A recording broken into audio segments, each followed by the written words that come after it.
اب میں آپ کو ہدیہ دینا چاہتا ہوں، قبول کرو گے انشاءاللہ؟ دیکھو آج جمعہ کا دن ہے، جمعہ کی نماز کے بعد، سنتوں کے بعد، نفلوں کے بعد، اگر کوئی آدمی 7 مرتبہ سورہ اخلاص پڑھ لے اور 7 مرتبہ سورہ فلق پڑھ لے اور 7 مرتبہ سورہ ناس پڑھ لے تو اگلی جمعہ تک اللہ تعالیٰ ہر برائی سے اس کو بچا لے گا۔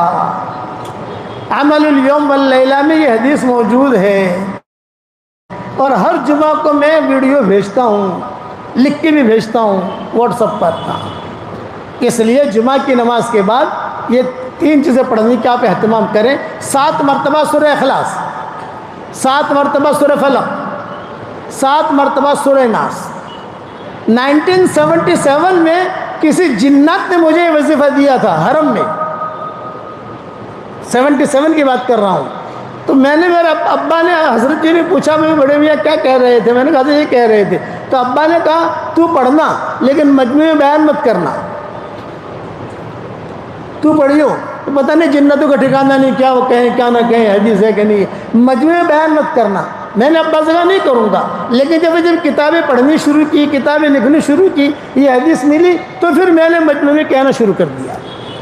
اگلے مجھے وہ میرے قریب میں بھی بیٹھا ہوا تھا، اس نے کہا مولوی، جیسے کہتے ہیں نا 1977 میں میری عمر بھی کتنی ہوگی، وہ ایک اندازہ لگا لو، کہ او مولوی کوئی ہدیہ دوں؟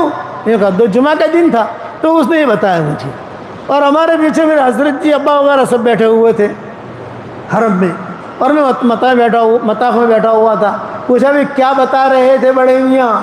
میرے حضرت یہ، تو ابا نے کہا بیان مت کرنا۔ بیانات تو شروع سے کرتے ہیں نا، جب تک حدیث نہ ملے اور جب تک صحیح بات نہ مل، بیان مت کرنا۔ اب ملنا شروع ہو گیا، ابا کی حیات میں تو ملا نہیں، لیکن ابا کی حیات کے بعد یہ روایتی ملی، تو پڑھو گے انشاءاللہ بھائی؟ اگلے جمعہ تک انشاءاللہ ایکسیڈنٹ سے حفاظت، بری چیزوں سے حفاظت۔ اور ہماری خواتین وہ چونکہ مسجد میں نہیں آتی، گھر میں پڑھ لیں، اور اس کا ٹائم کیا ہے؟ غروب تک پڑھ سکتے ہو۔ جمعہ کی نماز کے بعد نہیں پڑھ سکا، عصر تک پڑھ لو، عصر کی نماز کے بعد نہیں پڑھ سکے، غروب تک پڑھ لو، بس غروب تک کا اس کا ٹائم ہے، بس پڑھو گے انشاءاللہ۔ دوسرا ایک ہدیہ یہ دیتا ہوں کہ 10 مرتبہ سورہ اخلاص کوئی پڑھے تو جنت میں ایک بنگلہ تیار ہو جاتا ہے، اور 20 مرتبہ پڑھو تو بھائی 2 بنگلے، 30 مرتبہ پڑھو تو بھائی 3 بنگلے۔ تو آج کل میں کہتا ہوں 313 مرتبہ سورہ اخلاص پڑھنے کی عادت ڈالو، روزانہ جنت میں انشاءاللہ 31 بنگلے تیار ہو جائیں گے، اور کوئی انکم ٹیکس والا آپ کو فون نہیں کرے گا۔ دنیا میں بنگلور میں اگر ایک فلیٹ لے لو آپ تو فون آتے ہی نہیں آتے، حساب کتاب دو۔ روزانہ 31 پراپرٹیاں جنت میں تیار کرو۔ میرے والد صاحب رحمۃ اللہ علیہ فرماتے تھے بیٹا یونس، رات کو نیند نہ آوے تو کروٹیں بدلتے بدلتے 5-6 بنگلے بنا لینے کے، سورہ اخلاص پڑھتے پڑھتے سو جانے کا، تو اپنے بنگلے میں تیار ہو جائیں گے اور نیند بھی آ جائے گی۔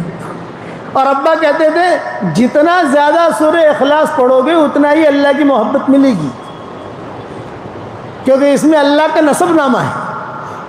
جب حضرت جبریل علیہ السلام سورہ اخلاص لے کر آ رہے تھے دھمال کے ساتھ، تو سارے کے سارے فرشتے جو ہے پوچھ رہے تھے کیا لے کے جا رہے ہیں، کیا لے کے جا رہے ہیں، کیا لے کے جا رہے ہیں؟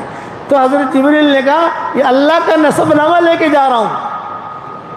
مکہ مکرمہ میں مشرکین مکہ نے پوچھا تھا بھئی آپ کے باپ کا یہ نام ہے، آپ کی ماں کا یہ نام ہے، تم اللہ اللہ کہتے ہو تو اس کا نسب نامہ کیا ہے؟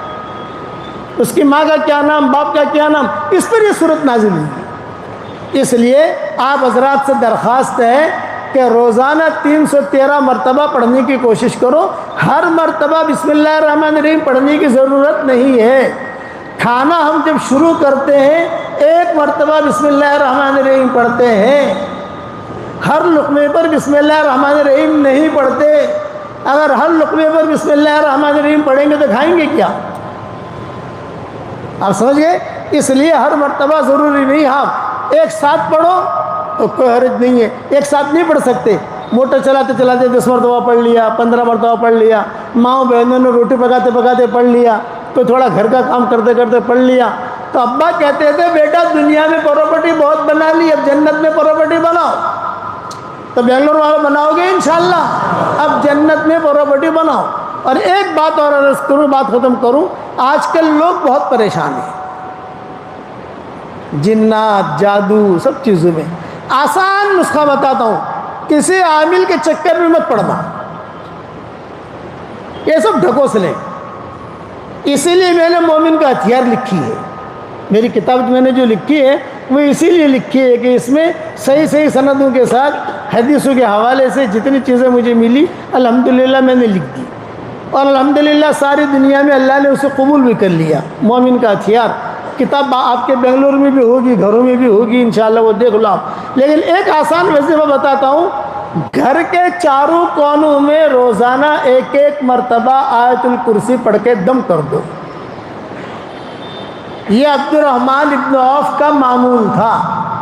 اس کے حوالے بکھرے موتی میں دیکھ لینا، مجھے اس وقت یاد نہیں ہے لیکن بکھرے موتی میں لکھا ہے میں نے.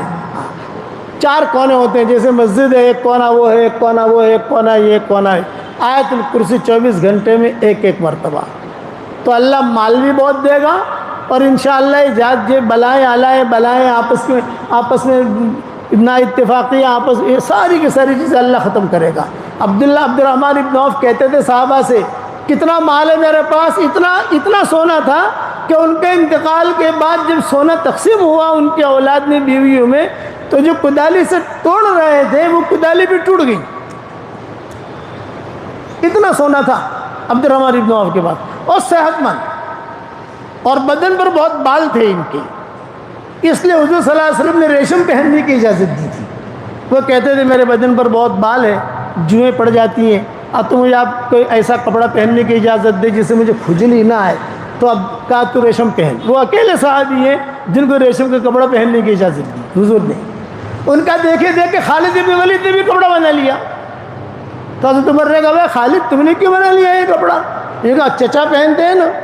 عبد الرحمن ابن عوف چچا کا مطلب بڑے لوگوں میں تھے، چچا کہتے تھے ان کو. یہ چچا پہنتے ہیں. بولے یہ ان کی خصوصیت ہے، تیری نہیں، نکال اس کو، تیری بیوی کو دے. اسے تو نکال دیا خالد بن ولید کے بدن سے. تمہیں پہننے کی اجازت نہیں ہے، ان کو اجازت ہے. ہم نے سنا ہے حضور صلی اللہ علیہ وسلم سے. تو یہ ان کا معمول تھا. کہتے ہیں میرے گھر میں الحمدللہ کبھی بیماریاں نہیں آتی. 4 بیویاں ہیں، چاروں بیویاں خوش، اور چاروں کو اللہ تعالیٰ خود دیتا ہے.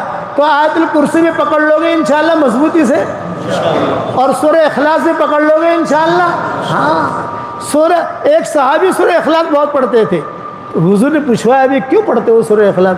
انہوں نے کہا حضور مجھے بہت پسند ہے، میرے اللہ کی تعریف ہے، میرے پیارے اللہ کی تعریف ہے، اس کا حسب نسب ہے.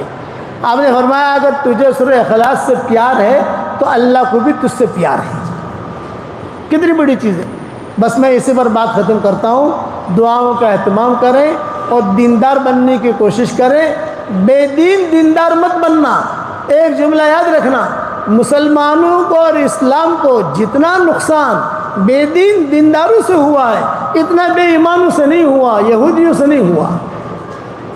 بے دین دیندار یہ سب سے بڑا خطرناک ہوتا ہے کہ ہے بے دین، اور لباس جو ہے دینداروں کا ہے. وہ دیندار مت بننا، حقیقی دیندار بننا. کرنے والے اللہ ہے، اللہ ہمیں ترقی دے گا. قرآن شریف کی تلاوت کا اہتمام کرو، درود شریف پڑھنے کا اہتمام کرو.